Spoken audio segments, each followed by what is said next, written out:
In Session with Dr. Farid Holakwi.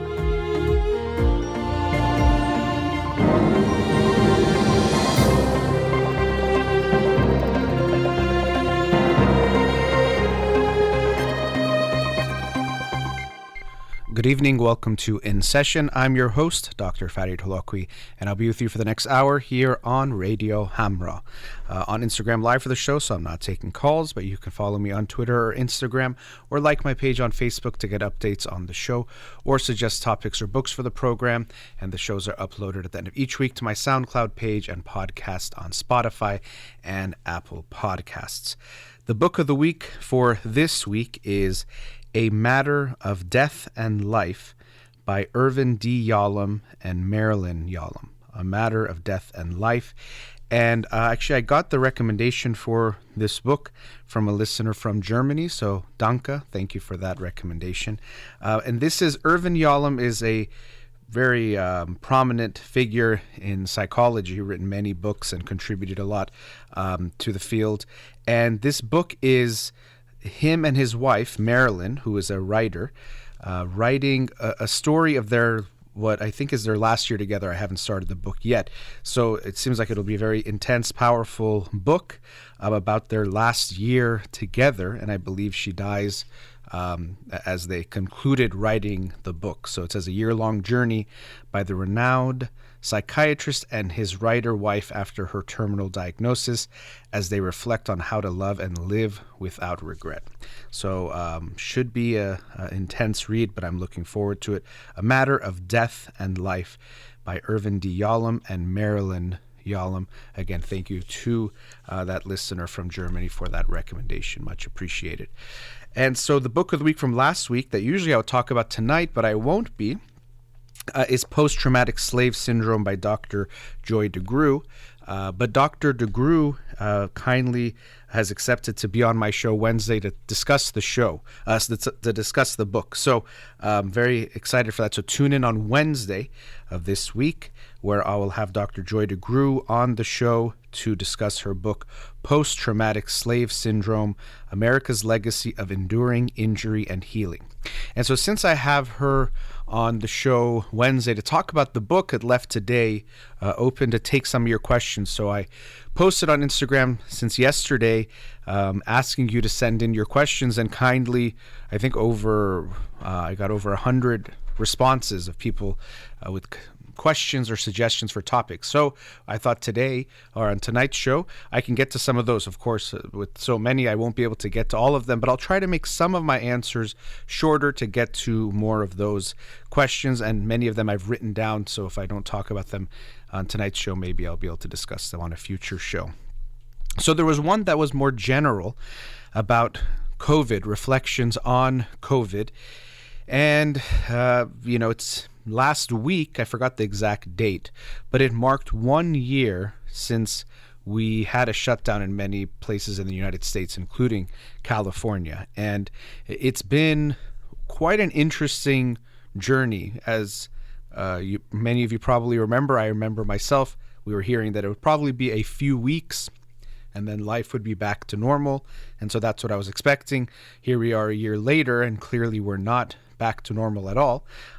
So it's been quite an interesting year, and something to reflect on. So to begin with, one of the interesting things I've experienced, and many people I've talked to have, is that this last year has been in some ways the longest and the shortest year at the same time. And we might think, how might that be? Time is this, of course, we try to keep track of it in a way that might seem objective, but our experience of it is very subjective, and it's not something that we can say it's always going to feel the same. Obviously, when you're having fun, you might feel like time is going by more than if you're not having a good time. As we age, we know that time feels like it's going shorter. That's why when you're dealing with a child, you want to be very aware that time is in a way dilated for them, meaning that, okay, it's just 20 minutes, but to a 3-year-old child, 20 minutes feels like such a long time, especially depending on what's going on. But so we've experienced time subjectively. And so how it could be the shortest and the longest, the reason why I think that's the case is that it feels short this last year because many of the things that we usually do in the course of a year that we commemorate things like holidays and going on certain trips or doing certain different types of events, they didn't happen this last year. And I had the experience also, many people told me the same thing, where they would think about a time, they say, oh yeah, last July, and they'd realize like, oh no, wait, it was July 2019. But because of the way July 2020 was, where maybe not much was going on as far as things we usually did, it felt like it didn't happen.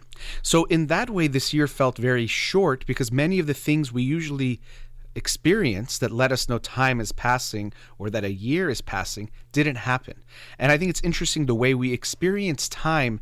It really is in a way like we feel like we're taking we experience as if we're in a certain space with that time. I know there's time and space and things that I won't understand as far as the astrophysics goes and things of that nature. But there's a way we experience time. Like it feels like, oh, it's March again.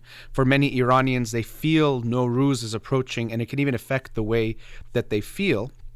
Last year, many of the things that help us know that time is passing didn't happen.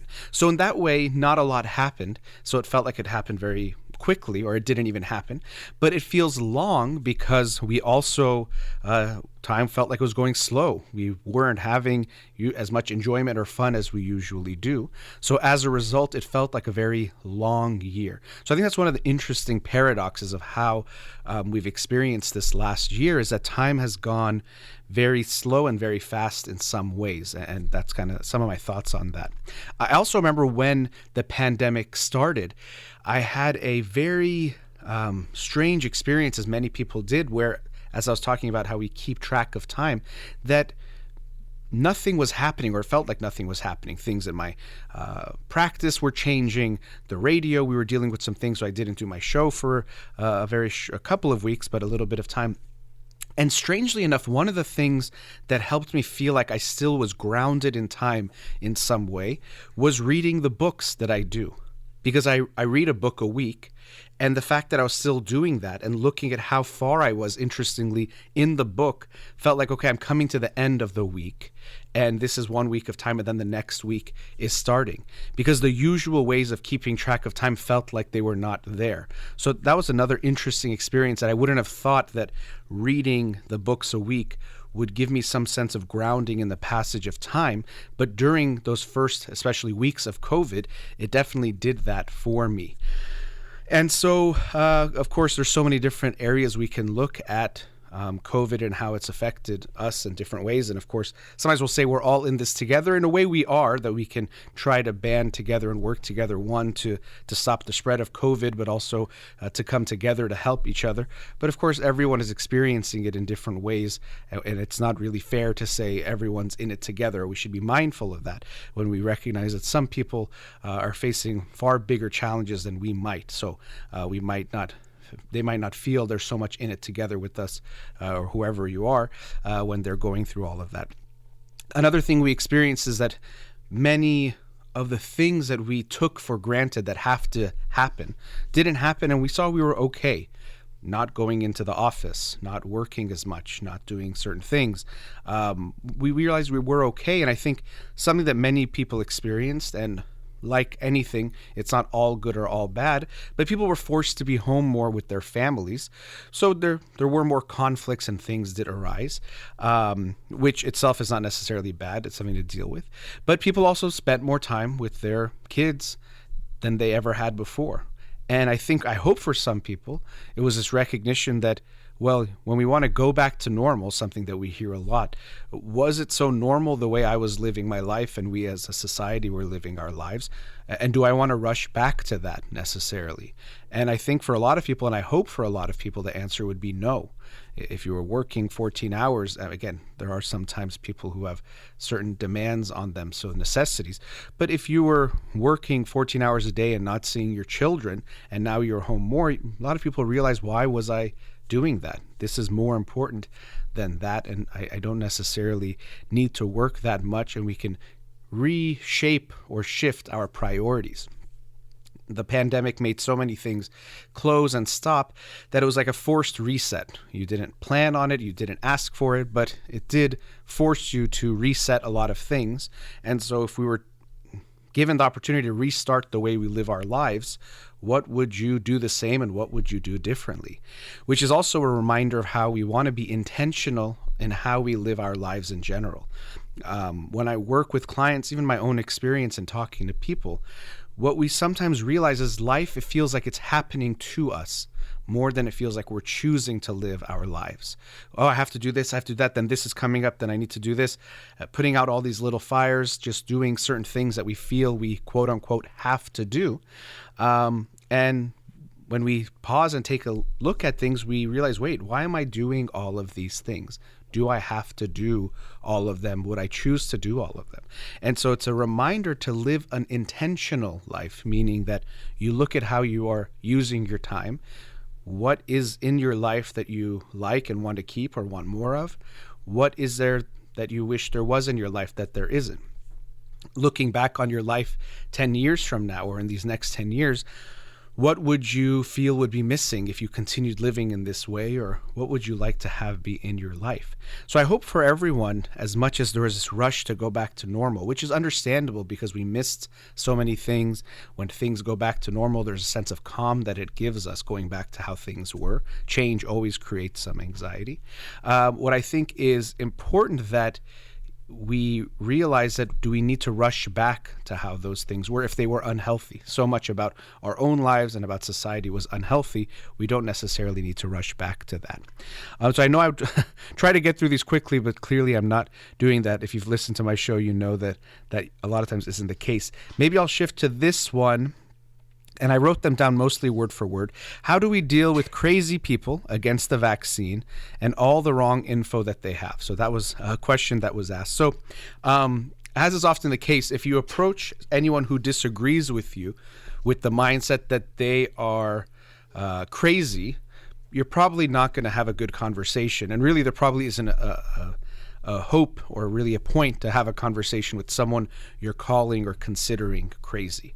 So to begin with, I did get the vaccine, and I'm not a medical expert by any means, but I think for anyone who is eligible, and if they talk to their doctors to make sure there are no considerations for them, I hope that people would get the vaccine. I think it makes sense. Do I know exactly what's in the vaccine, everything, and can I know what will be the long-term results? Of course not, but I do have that type of faith in science and the scientific community and I do have faith that there are people that would want to make a vaccine. Yes, people will make money off of it, but I do believe that people would even want to make a vaccine to help people, not just because of the financial benefit to themselves. So I do have that faith in people and in the scientific community. So I got the vaccine, of course, not knowing 100%. But anyway, people who, don't agree or will read something or have heard something, whatever that might be. As I said, if you approach the conversation as they are crazy, you probably won't get very far. The book I discussed, Think Again, by Adam Grant, I think has some good talking points about, or good advice on how to deal with people who disagree with you. And the first point is, I would say, don't try so hard to convince them, as in pull them. Usually if you try to pull at someone, even in a physical way, they're going to pull back. And so that's what happens when you have a conversation, especially if you attack them personally as well as on their ideas, calling them crazy, calling them stupid. Well, you're not going to likely get very far. But if you actually give them space to come towards you, there's more of a chance. And I would also say, when you start the conversation, yes, on some things you might feel like you're definitely right, but first we have to also be aware that we could be wrong. That's something that, unfortunately, I think with the advent of social media is becoming even more prevalent, that people think they have to proclaim their opinion as some kind of it's been dictated by God that this is a truth. This is how we should deal with schools.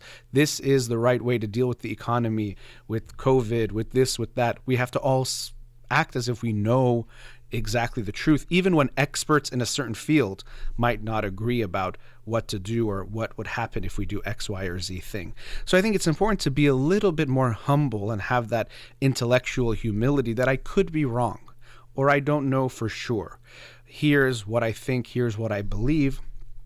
I'll share it with you, but can't say I know something. I know this is this way. What are you saying? You're crazy or stupid. If you go into that mindset, you're probably going to have a bad conversation. But if you're open, that helps. So that's actually an interesting thing. If you're wanting the person you're talking to be open to hearing you, you have to make sure you're open to hearing them. But if you go into the conversation, I'm going to convince you, I'm going to force you, I'm going to overpower you to change your mind, and we tell ourselves because I'm right, well, you're likely not going to get very far, and they'll feel your defensiveness and how closed you are, and likely they'll be more closed too. But if you begin the conversation with, here's what I think, let me give you the reasons why, what do you think? Let's talk about it.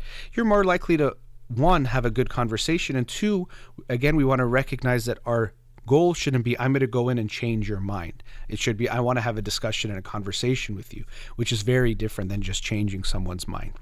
And so also when you're dealing with people who disagree with you, you can make efforts if you'd like to communicate and open that discourse, but recognize that it's not your responsibility to change their mind, and that it's very hard to change people's minds when they believe something strongly. So be mindful of that when you enter the conversation as well. So I'll leave that one there. After the break, I'll share some more of your questions. Let's go to our first commercial break. We'll be right back. Welcome back. So on tonight's show, I'm taking your questions from Instagram Live, and I'll continue. I wrote down many of them. I probably won't get to all of them. That'll be for sure. Even the ones I wrote, many more that were still on my Instagram. Let's see. Which one should we do next? How about, is the world fair? What do you think? Good question. Is the world fair? I would say absolutely not. And I think actually one of the, if I would say meanings of life or living a meaningful life for any of us is to try to make the world more fair, to make the world more just. Fairness, justice, of course, these can be debated what that means. One way I think we can, for me, determining fair and just is that everyone has their basic needs met from childhood. And even going forward for all of their life, and that we reduce and work to eliminate all unnecessary suffering.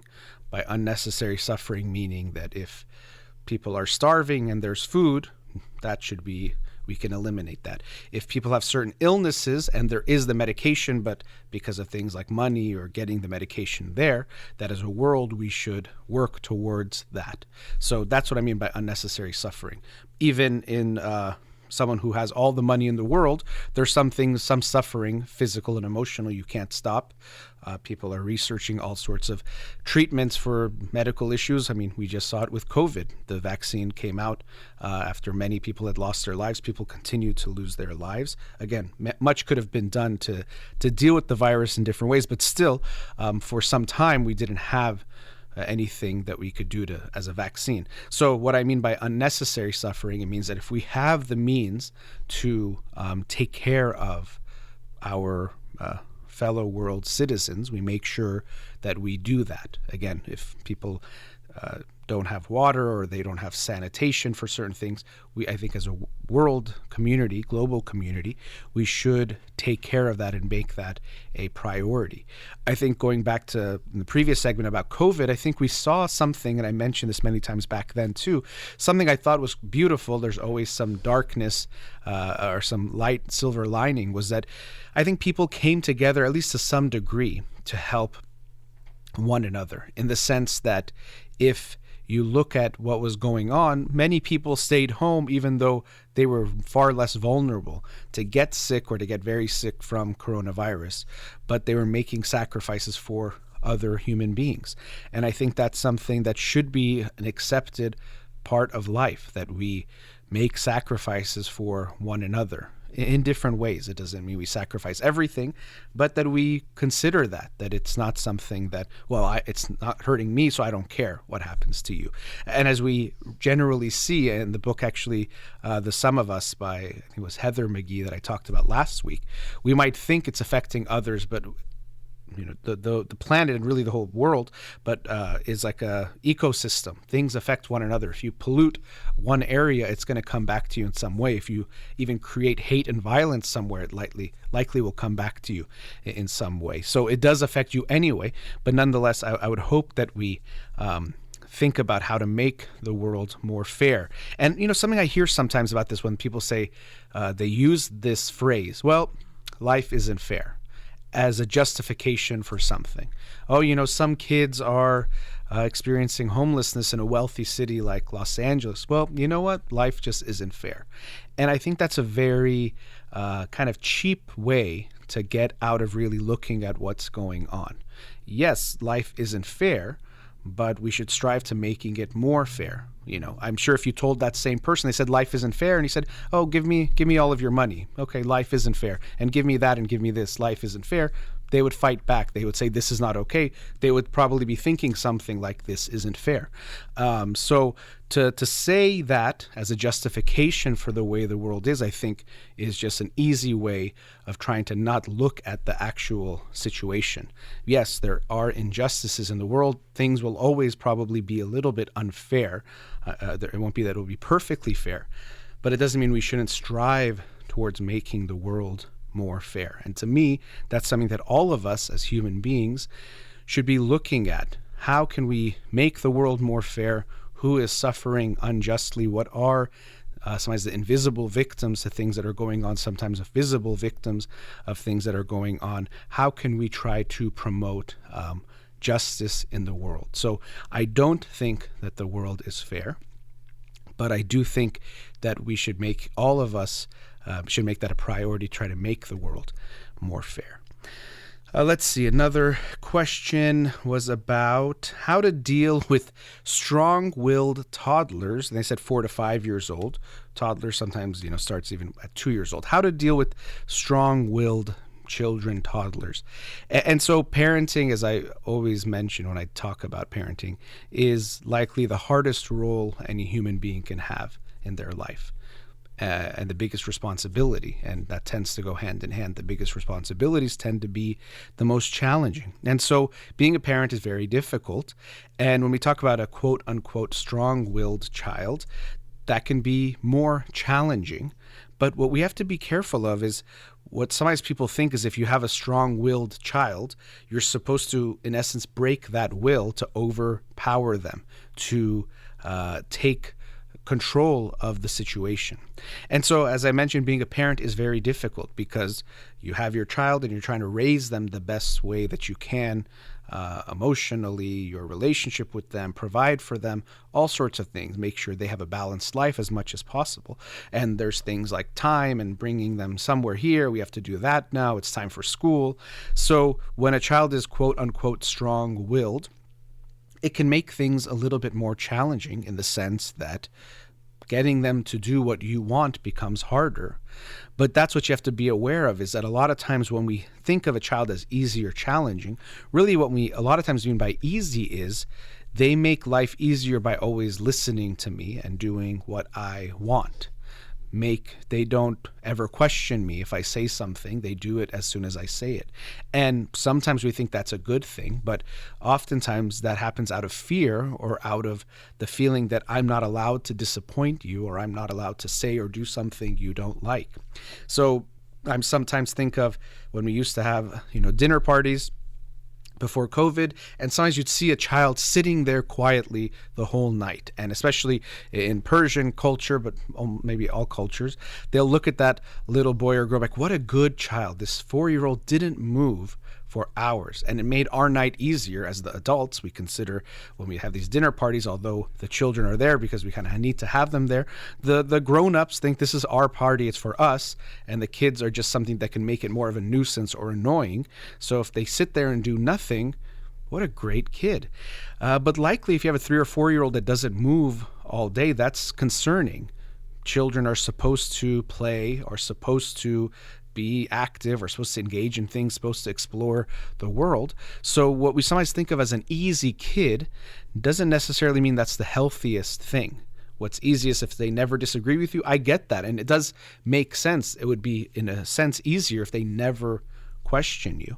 But what you want to be careful is that, one, to make sure you make it easy for your child to question you in the sense that they are allowed to disagree, or they are allowed to tell you they don't like something that you did. They don't have to always say you were right and you were good and everything you do was perfect. They can let you know, mommy or daddy, I didn't like when you did that, or you said that kind of mean, or, I thought this was unfair, going back to the question of fairness. And it's not that we're saying you tell them you're so right, I'm so wrong, but that you can have a conversation. So, how to deal with a strong-willed toddler, the question was asked. We also want to make sure we build the will of our child no matter what, to think for themselves, to be able to feel and share those feelings, to share their ideas, to share when they're upset, to not avoid conflict, something that is so common, but especially in the Persian culture that I deal with a lot of clients who are Iranian background. Avoiding conflict is so prevalent, just such a fear.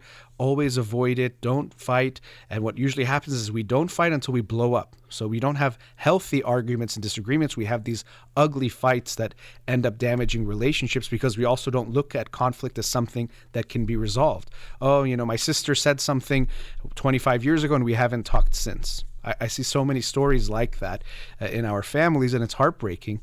And so we don't model for our children that conflict is a necessary part of relationships.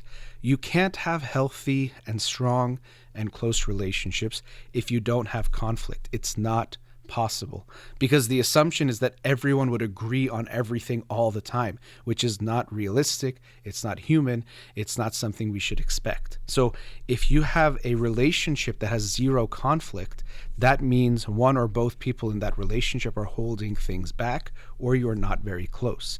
So if you've never had a fight with your partner, now when I say fight, I don't mean it has to ever and it should never be disrespectful, aggressive, violent at all. I mean having a disagreement where you share your feelings. But if you've never had an argument or a fight, that means something's really wrong in your relationship and it's not that close and you're not being that open. So we want to make sure we build the will of our children too. Something I've seen so many times as a parent will tell me, I want my kid at school to tell their teacher, I don't like what you said, to stand up for themselves. Or if someone bullies them or says something mean, I want them to go tell them, hey, it's not okay to talk to me this way, or to go get some help in some way. And I always ask the parents, you have to ask yourself, how easy is it for your child to say those things to you, to disagree with you? Because very often what can happen is a very controlling parent in the home will want to have control, will want to have all the power, but then somehow they want magically for that child to then be in the world and stand up for themselves, when in the home with their mother or father, who should be the person they can be the most comfortable with, they aren't allowed to do that.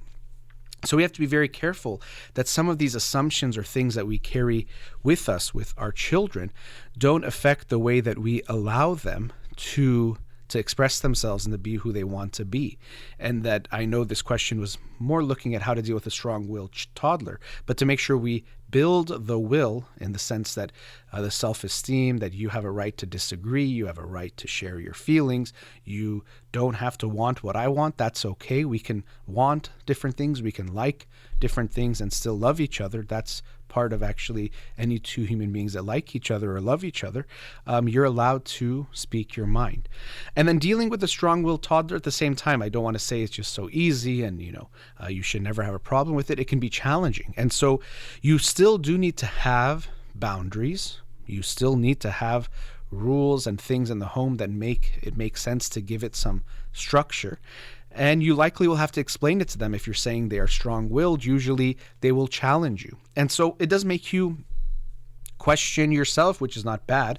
Okay, why is this a rule? Why do I tell my child he or she has to do this or can't do this? They'll probably make you think about it. And that, again, it's easier if they never questioned you and you just said, hey, this is the rule, do this. And they're like, yes, ma'am, yes, sir, and followed you. But a child might think for themselves, say, why do we have to do it this way? Or you're saying we have to do it this way, but last week we did it differently. And that could be a little bit frustrating or even annoying for a parent, like, oh, I just wanted to get things done so I can get to this thing or put them to bed because I have to take care of this other thing. I understand there can be stressors and challenges every day, but your child is maybe saying something that makes sense. And I think as a parent, it's important to allow for that, to make sure that happens. So you do have to still keep the boundaries with them. You have to make sure that you keep the rules with them. Be consistent. They'll also test your consistency because, again, if you say this is the rule, but last week you did it differently, they're going to use that in a sense to say, well, this is not necessarily the rule because you did it differently this time than you did before. So having a strong-willed toddler or child can be more challenging in a lot of ways, but your role as a parent, which is always the role of a parent, is to allow them to be who they are and not to break them or change that part of them, but to find a way to allow them to be themselves and maintain your relationship while keeping the boundaries. Again, that's why parenting is so hard. Trying to balance all of those things all together is not easy. All right, so I'm taking your questions. I want to get to a few more, but we're at another commercial break. So after the break, I'll go through a few more of your questions from Instagram. We'll be right back.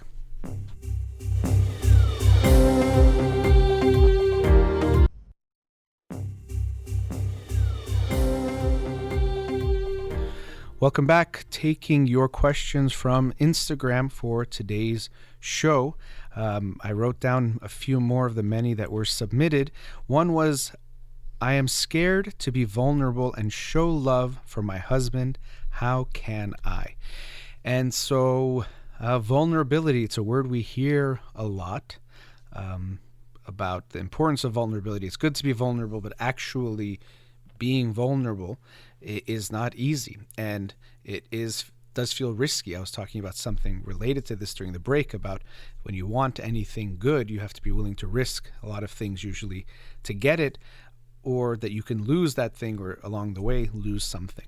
But being vulnerable means that we are willing to show, especially in this case, it's talking about a romantic relationship, some of our not so good sides, whether that's when we're feeling bad. So sometimes for some people, showing that they're sad or mad or hurt, that can feel very vulnerable to show that they are not okay, especially in a society when we are always encouraged to say we're okay, that we're feeling fine, especially in the Persian culture, this is true, but even in general. But also there's such a pressure at times to be positive and to be happy all the time. So many people have a hard time to express that they're not feeling okay. The question said, and to show love for my husband. So I think the person is even here on Instagram Live, but I won't make it a back and forth, but it's hard to exactly know what she means, but I'll talk about some things related to that. But really, when we're in a romantic relationship, when you commit to someone, we should make it our duty and responsibility to make our partner feel loved. Now, yes, of course, people can have a hard time taking love in. It's complicated. So the other person does play a big part, as you do, in how you feel loved. But I think it's our responsibility to make our partner feel loved. And if they don't feel loved, rather than get defensive, we should put effort to see what can we do to make them feel loved by us. Have conversations, try to understand. There's things like the 5 love languages. People express love and experience being loved in different ways. There's things that we might not realize we're doing that our partner likes and doesn't like, or things that we don't do that our partner wishes we did do. And so it can be very important to have these types of conversations and to not be offended if our partner says they don't feel loved. So that's one thing I think, as the mindset is, you should think, even, in a way of, if you reflect on your day at nighttime, be like, did I make my husband or wife feel like I love them? Would they know for sure that I love them? I hope I said it, but I hope I also showed it to them. And also, do I know what makes them feel loved? And can I ask them about that? So it's very important to make that our mindset. So to this individual, you should take that as your responsibility to make sure your husband feels loved. Now, when we look at almost any aspect of a relationship, there are 3 levels or aspects of ways we can look at it. One is you yourself. So in this case, if we're talking about being vulnerable, showing love, you have to look at yourself personally, your own psychology as far as your experiences, your family, self-esteem, your experience with showing love, your experience with all those things. But you yourself, how do you do with this issue? The other layer is your partner. how comfortable do they make you feel in showing love or expressing love or feeling safe to be vulnerable? So when we're talking about vulnerability, of course, we ourselves can have a tendency or a comfort level with vulnerability, but also the person we are with can very much affect that. If you open up and they make fun of you, or if you share something and they get mad, or if they're very defensive and reactive, or if they've been aggressive or violent, you are not going to feel comfortable. It would make sense to not be vulnerable with that person. So that's another area that even for this person to ask about is it you don't feel comfortable because of you, or do you not feel comfortable because of them? And of course, some kind of combination, which is a third area. So there's you, there's them, and there's the relationship between you, both in the sense that how do you match with each other, and also what have you created in your relationship? Every relationship creates a culture for your relationship. Are we the kind of couple that talks about things? Are we the kind of couple that doesn't talk about things? Are we caring to each other? Do we do each other favors even without asking? Or are we the kind of couple that we yell and scream and curse at each other and say names to each other and those kinds of things? So there's so many aspects that get part of the culture of your relationship. And by culture in this sense, I mean, what are the things like customs, routines, rituals, things that you will, that become part of our day-to-day life in that sense. So we want to look at that, and for the person asking and for any of us looking at our relationship, to think of these different layers and aspects of it. For many people, feeling or being vulnerable is a very scary feeling. It could feel that we're exposed. We can feel that we can be hurt. And so you look back at your own relationships with your parents and in previous romantic relationships and significant relationships. Then you have to see if you were comfortable or how people responded to that. Did you get responded to in a good way? When you cried to your mom or dad, how did they respond? Unfortunately, in many families, they don't respond well. Either they get upset or don't like it, or they might overreact. They get so emotionally overwhelmed that you feel like your emotions are a burden to them, or they say things to you later on or during that make you feel bad about it, or about not being perfect or having shortcomings and flaws. How did they respond to those things? So it's very important for you to reflect on your own experience being vulnerable. What messages did you get? Sometimes I tell people in therapy, if you imagine as a child crying to your mom and then crying to your dad separately, you can do that. What do you feel? Or first of all, can you even imagine? Sometimes it's like, I can't even imagine crying to my dad or crying to my mom. It just feels so artificial. And then even we can explore why. Well, because I didn't even feel comfortable showing any feeling to him or her, or he would get so mad or she would get so mad or react in this kind of a way. But you can ask yourself, how easy was it for me to show that kind of a vulnerability to my parents? Did they make me feel okay? And so the person is here on the Instagram Live saying we both show love to our children, but not for each other. And so when you say it that way, it seems like something obviously is not okay. And what you would have to do is look at what has happened between the two of you that's led to this sense, the way you even describe it, of almost not wanting to show love to each other. There seems to be clearly some sense of resentment that has built up, meaning some kind of anger or hurt from the past that has not been dealt with, that makes you almost not want to show love to each other. And I know this is easier said than done, but I will say this to you and to anyone listening. But to me, if you want to be a good parent, you also have to be a good husband or wife and work on creating a good marriage. So it's not just, a lot of times people say, oh, I'm a great mom because I'm good with the kids, but then I mean, they might not say it that way, but don't treat their dad very well. Or I'm a good dad, but oh, I don't care about their mom, but oh, I'm so good with the kids. Well, to me, if you are not being kind to the other parent in front of the kids, and if you are not working on creating a loving marriage, there's definitely a big aspect of being a good parent that you are not putting effort into. Again, it's very hard to work on a marriage. It's very hard, especially if it's been many years where things have not been good. But if you tell me I will do anything for my kids, but I don't want to work on my marriage, it doesn't seem to me that you're recognizing what you can possibly do.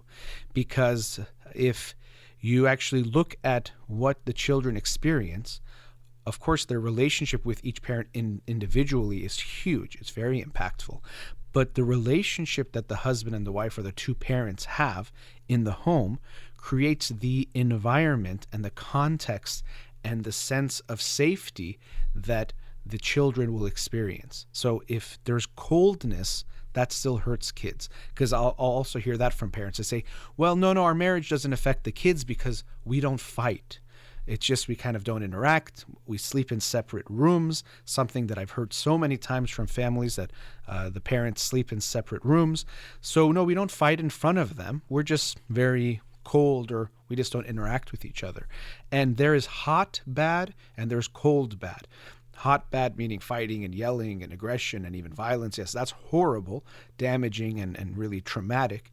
But cold bad also has an impact. If there is a lack of love between the husband and wife or the two parents, that also affects the kids negatively. They feel that. You feel coldness, you also feel emotional coldness. And so parents very often say they stay together for the kids. And I don't like that concept of just staying together for the kids, meaning that, well, we'll just keep being married and we won't get divorced for the kids.